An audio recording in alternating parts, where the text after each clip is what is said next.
বাজার থেকে যখন মাছ আনা হয় আর সেই মাছটা যদি হয় দেশীয় জাতের ছোট মাছ, তাহলে তো কোনো কথাই নাই।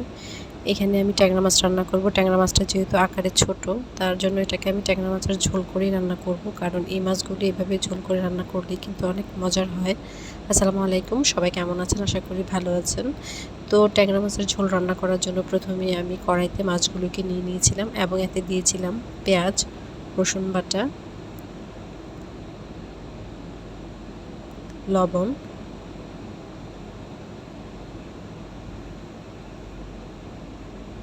কাঁচামরিচ,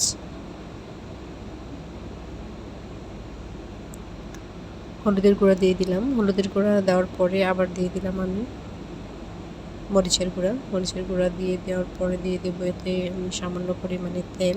তেলের পরিমাণটা অবশ্যই কম দিতে হবে, বেশি তেল দিলে কিন্তু আসলে এই ছোটো মাছের ঝোলটা খেতে তেমন একটা ভালো লাগবে না, উপরে তেল দেখা যাবে।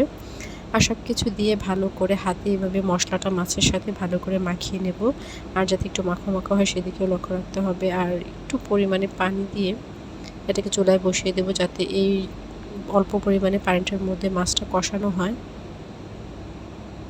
এই যে দেখুন, এই সামান্য পরিমাণ ঝোল দিয়ে কেমন মাছটা মাখো মাখো হয়েছে আর কষানো হচ্ছে। কষানো কিন্তু মোটামুটি হয়ে গিয়েছে। আর এখন আমি দিয়ে দেব ঝোল। যেহেতু ছোটো মাছের ঝোল রান্না করব, তার জন্য কিন্তু এতে পানি দিতে হবে। আর পানি দেওয়ার পরে এটাকে ভালো করে অনেকটা সময় নিয়ে সেদ্ধ করে নেব, যাতে ঝোলটা খেতে ভালো লাগে। আর এক পর্যায়ে দিয়ে দেবো আমি জলপাই। ছোটো মাছের ঝোল রান্নায় আমি বেশিরভাগই টক ব্যবহার করি, তবে আমার কাছে জলপাই টকটাই বেশি ভালো লাগে। তো জলপাই টকটা দিয়েই রান্না করার চেষ্টা করবেন, তাহলে দেখবেন এটার টেস্ট কিন্তু অন্যরকম হবে।